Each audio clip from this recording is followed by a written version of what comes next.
While we're waiting there, just a question for Kevin, and two questions in one really, but you have one acronym there which might just be worth explaining. STAR, STAR, effectiveness based on evidence, not opinion. Where do you start? Over to you, Ian. Is this, Should be live there, yeah? You're up. Okay, how are we doing?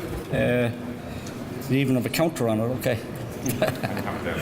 Okay, so I suppose for those of you that don't know me, I'm speaking on behalf of the Association of Energy Engineers. I'm a member of the Irish chapter, so I've given you the details there of the Irish chapter of the Association of Energy Engineers, which is headquartered in the States but multinational at this stage.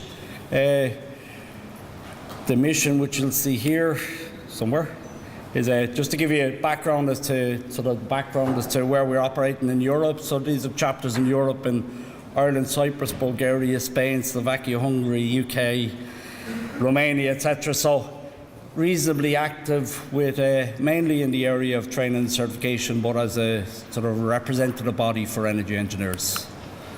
So looking at it from the point of view for 50,001, and the thing that I was asked to talk about here was why doing audits. Like, the purpose of doing audits from a management system point of view is to assess the effectiveness, and from an energy audit is to give you opportunities for improvement. Okay? The purpose of doing audits is not to find fault with something. It's not the auditor isn't paid for the number of non-conformances they find. They're basically there to assess the effectiveness, assess the compliance systems. Okay? Some people have the idea of, who's the auditor that we have so that we can judge what we're going to get out of it. That shouldn't be the case, because effectively getting auditors, any auditor, when they audit in the correct way, should come up with the same set of findings. If a finding exists, a finding exists. It's a finding as opposed to an opinion. So the difference is different auditors may have different styles, may have different approaches to doing things. Basically, the evidence is what has to lead them to things. Okay? An audit is a sample. Any audit is a sample-based activity. So it's really a case of, for a good auditor, is really from the perspective of trying to figure out what is the correct sample of things, where are the places that they should be looking. And I suppose that's where you do get differences between different auditors. It's a case of, as when an auditor starts out in the game, they're working through a process to try to get, they're starting at the start, trying to get to the finish, and they're working through the process, so they spend more time trying to get through that process. When you get more and more experience in the game, they figure out how to do it more effectively. That gives them more ability to dig in deeper and to get more effectively, find more opportunities and get more benefit out of an audit. Something doing audited, it's not nice being audited, but if people look at audits correctly, it should be seen as a positive activity, as an opportunity to find opportunities for improvement, as opposed to find things that are wrong. Okay? So, one of the areas that is kind of topical these days is the whole area of verification. Especially when you talk with people from, say, the obligated parties, where they're looking to verify the obligated parties who are trying to get savings that they can use as part of their obligations back into government to form part of the pitch that goes back to Europe to say we have met our obligations. If you're looking at things from a management system point of view, the reason you do verification is to make sure that your money was well spent. There should be no reason in terms of a management system doing the level of verification, whether you're spending your own money or whether you're spending an ESCO's money, should effectively be the same thing. But the one thing to be very well aware of is that just because you've done something that's meant to save money doesn't mean you have saved money. Everybody's probably well aware with the whole idea of, say, if we reduce the pressure of an air compressor by 1 bar, we'll save 7% electricity. It's a common thing that you see thrown out on almost every audit report you see. And sometimes when you go to verify the savings, when you reduce the pressure on an air compressor, it costs you money. So you'd wonder how it would happen. But if you look back and you think back, well, if your pressure is already reasonably low, well then, if you think of it, the capacity that's in your air network, the mass or the kgs of air that are held in your air network are not based on the volume, they're based on the volume combined with the pressure. Isn't that correct? So when you turn down the pressure, the mass that's held in your network is reduced. So sometimes you'll find that you reduce the pressure, a load comes on, the air compressor with a higher pressure wouldn't have started, with a lower pressure it starts, and every large mechanical device like an air compressor has a minimum runtime. And that minimum runtime maybe keeps it running for 20 minutes. So you've reduced the pressure to save money. Somebody's given you the audit report, it's a really easy one. You reduce the pressure, you save money, and you find your bill goes up. And the reality is you mightn't even see the bill going up because you just see reasonably level, but you expect that you're making savings. So the whole purpose of verification is to ensure that when you do something that you think has worked for you, that it actually has worked. Doesn't mean you have to do a huge level of metering or whatever. It can be relatively simple. Okay. So in a management system, there's a number of things that should be verified. Some of them are explicit, some of them are implicit. But for the action plan, you need to basically verify the action plan works, and you need to verify that the pieces of the action plan works. From an auditor's point of view, looking to verify, it's not that you have performance indicators, that you have the right performance indicators.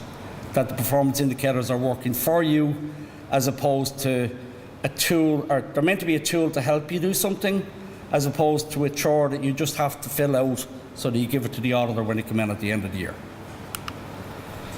So verification of improvement in performance. Basically, you have an action plan. The purpose of the action plan was meant to save energy. So you need to verify that it works. Verification of the action plan is basically, again, verifying that you're saving money. You need to verify different elements of the plan. Just trying to figure out, this is probably not working well, but so verification must add value. There's no point in spending loads of money for verification just for the sake of verification. Okay? The one point that I would like to make on it is the importance of the baseline. So there is a requirement under clause 4.44 of 50,001 to develop the baseline. Okay? And some people think the easy way to have the baseline is just, well, the energy I used last year was the baseline, or the energy I used 2 years ago was the baseline. Okay? But the thing that they tend to forget about is, working from an auditor's perspective, 50,001 says energy performance shall be measured against the baseline. Okay? Not should be measured, it shall be measured against the baseline.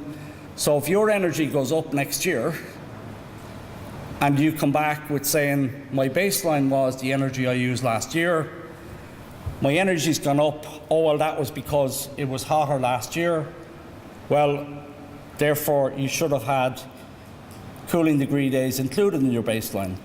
It was colder last year, you should have had heating degree days included in your baseline. It's not something that the auditor is pushing you from because they want to push you, it's there because it's a requirement. So sometimes people start out and they say, oh no, we'll just keep it simple, we keep the baseline nice and simple, we leave out all the technical components of it. Well, that's where you run into trouble. Okay?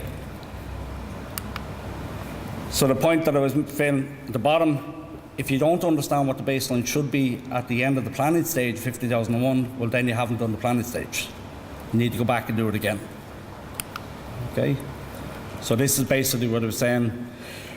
Poor baselines effectively mean that you end up having a management system that you're just chasing paperwork. You're doing it for the purpose of paperwork rather than using the tool as it's meant to be, checking are we improving energy. Okay?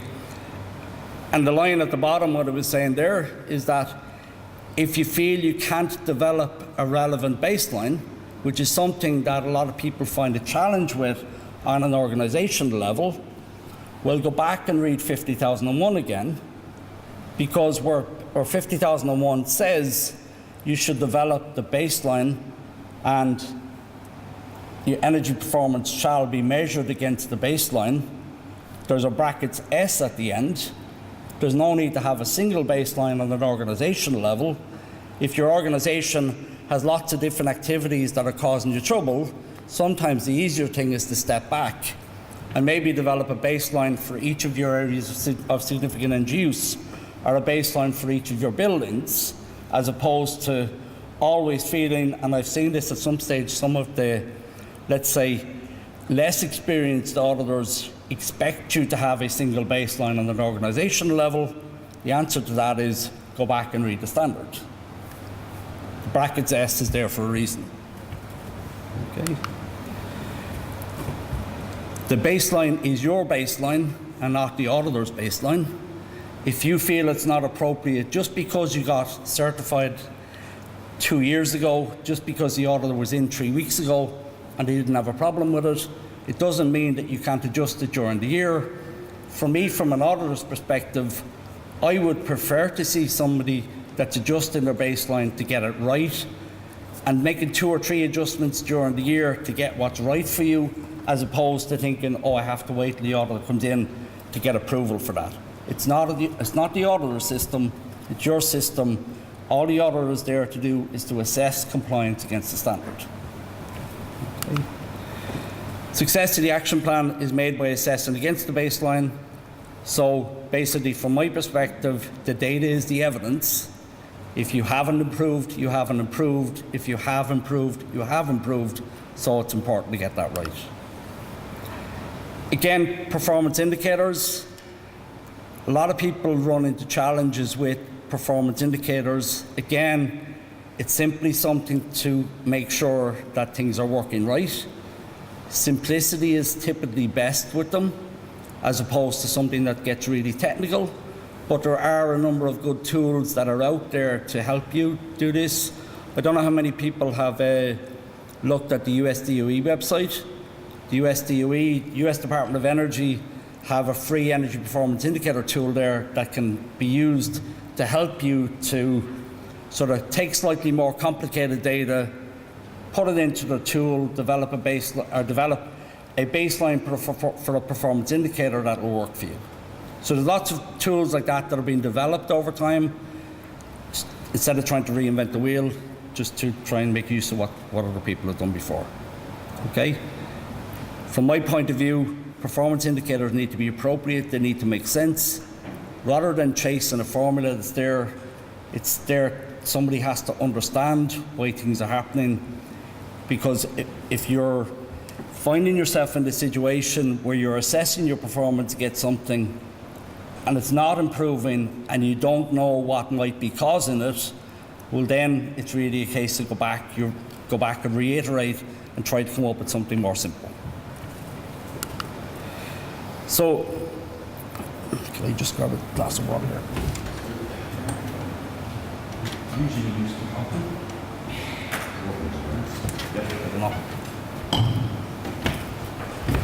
Okay. Again, there's always a challenge then from having performance indicators in place, typically assessing against your areas of significant energy use, and the sort of challenge is to get them working for you as opposed to just doing them as a chore. To me, it's really a case of striking a balance, because if your performance indicator is too tight, if it's a stretch target, well then you're going to have loads of sort of issues with it. You're breaching your limits all the time. If you're breaching your limits, a bit like the boy that cried wolf, people just expect you to be breaching the limits. It's not really an issue, we don't worry about it, so we leave it to one side. On the other hand, if you leave it too slack, well, the reason for having the performance indicators based around your areas of significant energy use is to see that you're improving, because if you're making improvement on each of your performance indicators, well, then you should be making improvements across the whole organisation. So there's a real challenge to try to make sure that it's really working right for you. Okay? 5 minutes. 5 minutes, okay. Where am I there? Okay. So dealing with breaches for them, understand why they occur, investigate, respond. The trick is, the real thing you're trying to do is try to make sure they don't occur there. There's two ways of dealing with it. You can deal with it under the clauses for non-conformance, or you can deal with it under the clauses for monitoring and measurements. For some people that I work with, or some companies that I work with, they take the attitude, if we don't raise a non-conformance with it, well then people won't react with it, they won't care about it, so therefore we'll use the non-conformance route. Other people will take the approach, if we raise non-conformances, in this type of organisations, people get fired for non-conformances, so therefore, if we have it raised as a non-conformance, what will happen is the level will be pushed down and it won't work. So what's right for one organisation is not right for the other. It's a case of taking the choice that suits you. Okay? Again, going back to principles of auditing, different auditors should come up with the same finding, regardless of where they're looking. To ensure that happens, they need to work based on principles. Principles you have: ethical conduct, fair presentation, due professional care, independence, and basically an evidence-based approach. If they make a finding, they have an opinion, everybody has an opinion, opinions lead you down a certain route. At the end of the day, when somebody's coming out with a finding, it should have no problem with saying, okay, if you're raising a finding, where's the evidence to support that finding? If the auditor can't produce evidence, he's giving you an opinion, he's not giving you a finding. Okay? They need to be competent. The audit team needs to be competent, as opposed to, and a team can be one person, but regardless, if I go into somebody like looking down at Willie, go into Irish Rail, I don't know enough about the rail industry to make me competent to assess the effectiveness of management of trains. So therefore, I shouldn't be the technical expert. I should be bringing in somebody that has competence in that area. So you put together a team that is in a position to properly challenge and properly assess how well the management system is working. The newer standard, I don't know how many people are aware of 50003, which is one of the guidance standards to 50001, but it's a guidance standard with a difference, insofar as 50003 has been accepted by the International Accreditation Forum. So therefore, each of the individual certification bodies, when they are being certified against, when they're being accredited under 17021, they're also being accredited against 50003. So therefore, there's an extra stick that they have to follow. So therefore, effectively, if you haven't read 50003 at this stage, I suggest to read it for anyone that's interested, that's in that industry. Again, to have a proper audit, the auditor needs to be competent, they need to be independent. The question all comes back is, who is competent? What's competence? It's basically, it's a combination of education, training, or experience. You can't outsource it. You can't say, oh, I have a certificate there, I'm competent. It's up to each body to say, right, the certificate means you might be competent. It gives you an understanding that the person has a certain level of understanding, certain level of experience. You still need to assess them. Any certification body would need to look very closely at it. Guidance documents that are there now for assessing competence. PAS 51215 was developed in the UK. EN 16247 is another, it's a European standard, so they are two good documents to look at. Okay? Again, competence, evidence-driven activity. Everybody has to work off evidence. Okay? From the competence point of view, it's the audit lead is responsible to ensure that the team is competent. It's not just a case of each individual within it. The audit lead has to take responsibility. Okay? In the end, that's from my point of view. Thank you. Hang on time. Thank you very much indeed.